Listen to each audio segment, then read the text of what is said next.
Salakaya Chakshramritamena Tasmai Sri Gurave Namaha.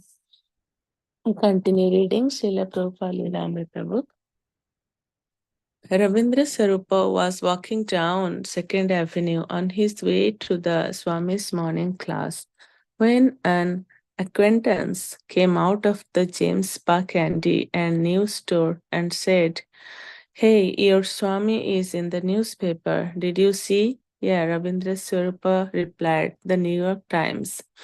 "No," his friend said, "today," and he held up a copy of the latest edition of the East Village Other.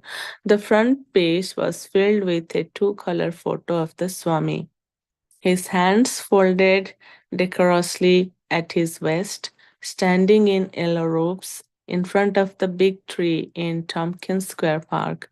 He was speaking to a small crowd that had gathered around, and his disciples were at his feet. The big steeple of St. Brigid's formed a Silhouette behind him.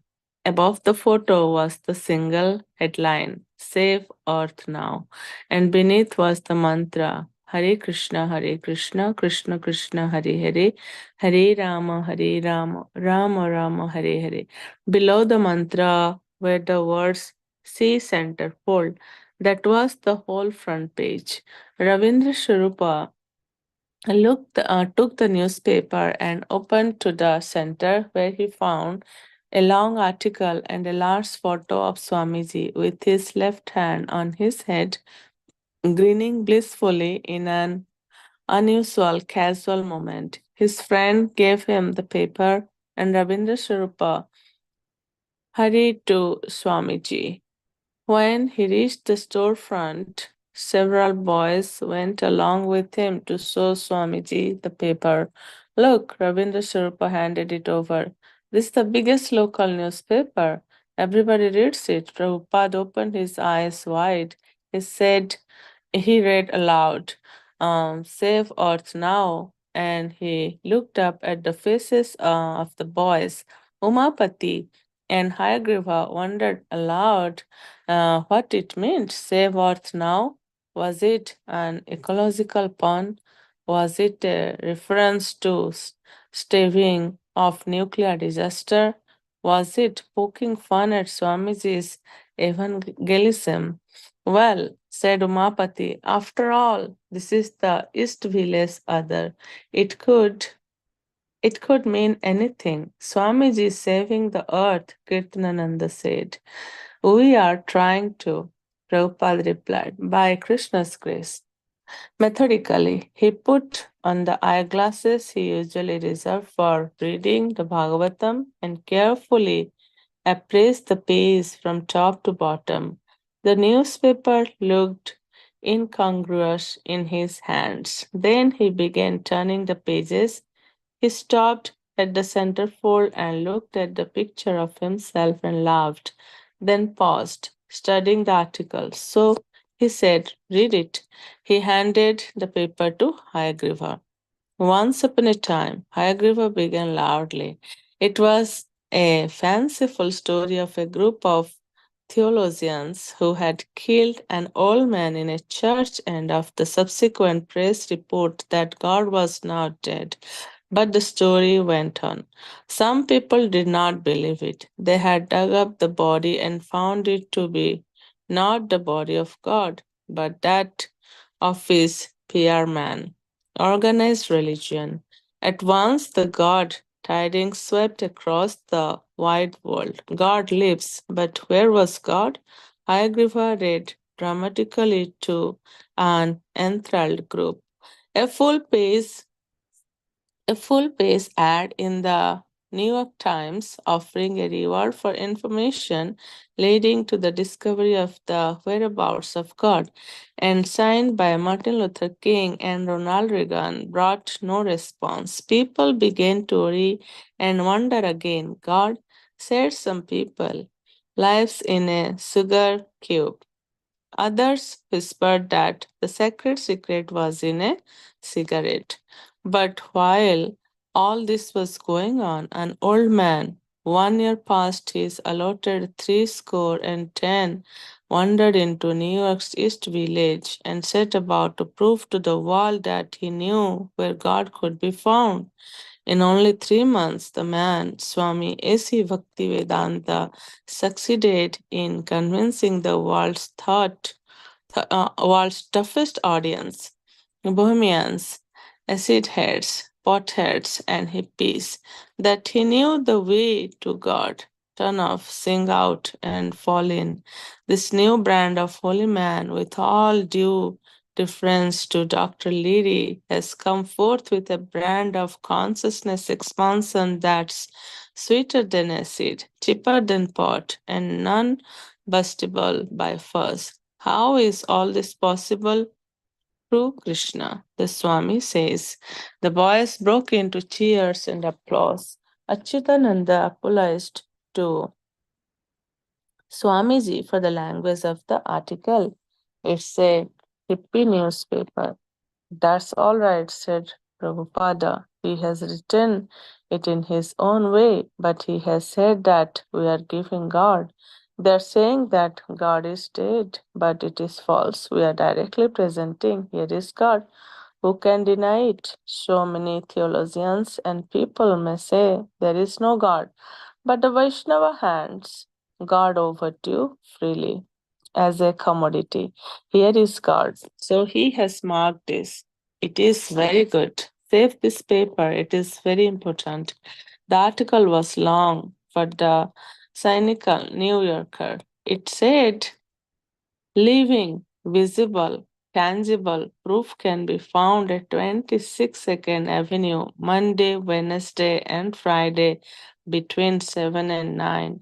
The article described the evening kirtans quoted from Prabhupada's lecture and mentioned a rhythmic, hypnotic 16-word chant Hare Krishna, Krishna Krishna, Hare Hare, Hare Rama, Rama Rama, Hare Hare, sung for hours on end to the accompaniment of hand clapping, cymbals, and bells. Swamiji said that simply because the mantra was there, the article was perfect.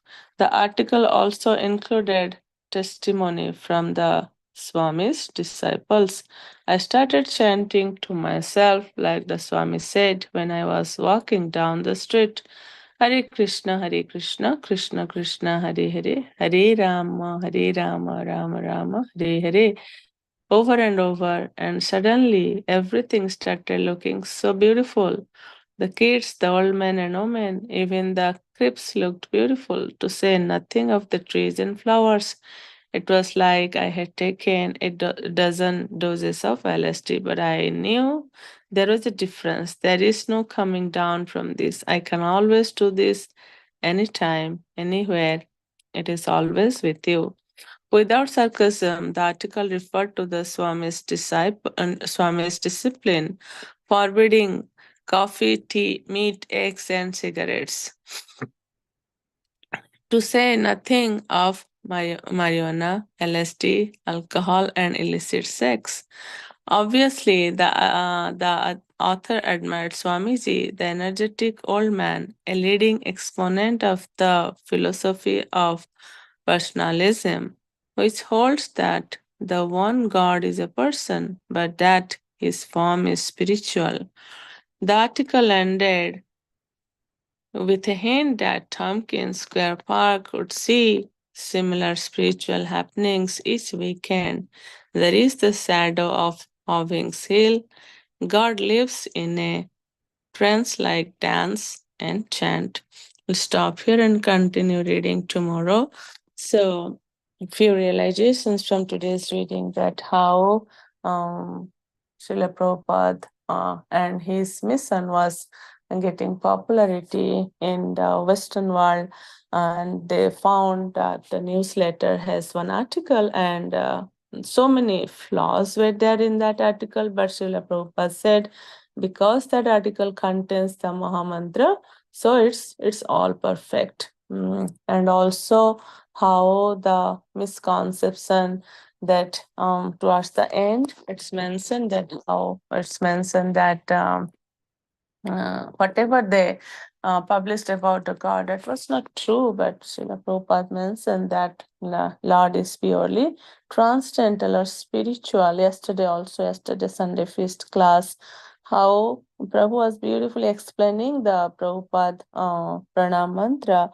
It was mentioned Nirvisheshan Shunyavadi, like how the general belief of people that God is a light, because they think God cannot be material, so they think they cannot go anything beyond material, right? So they believe that God is kind of like a light. That's the Nirvisheshan, Shunyavadi, and they think everything is just coming from something like, like zero.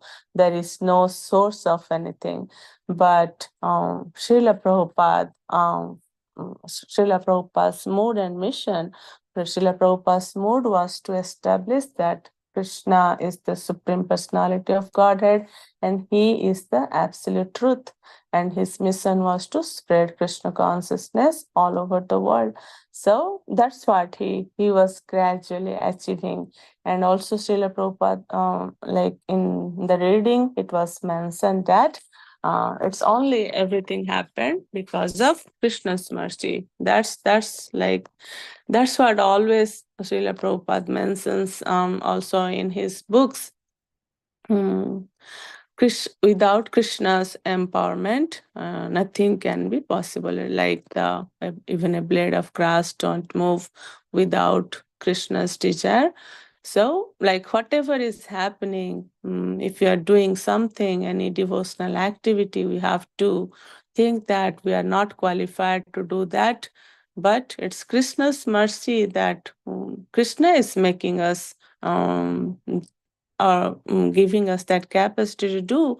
Yesterday class also Prabhu mentioned that when Srila Prabhupada disciple asked him, what qualification do you have that we are doing all these things? Srila Prabhupada said, as I am giving you the qualification. So yes, nothing is possible without Krishna's mercy, without our spiritual master's mercy. They are only giving us that mercy so we can like even without Krishna's mercy, we cannot even chant his names. Like we are so fortunate that we're chanting his names. It's all because of Krishna's mercy. So yeah, we saw how because of Krishna's mercy, like how Prabhupada came just empty-handed. Only he has the Srimad Bhagavatam books, and now he's getting so much popularity in the Western world. So that's not so easy. It's only Krishna. Because of him, everything was happening. And that's what we can understand from those readings, that without Krishna's help, without his mercy, without his empowerment, we cannot do anything. Not even a single thing. Cannot even chant his names, forget about other services. So yes, we have to always beg Krishna for his mercy. We have to always beg our Guru for his mercy, so we can do whatever possible we can do.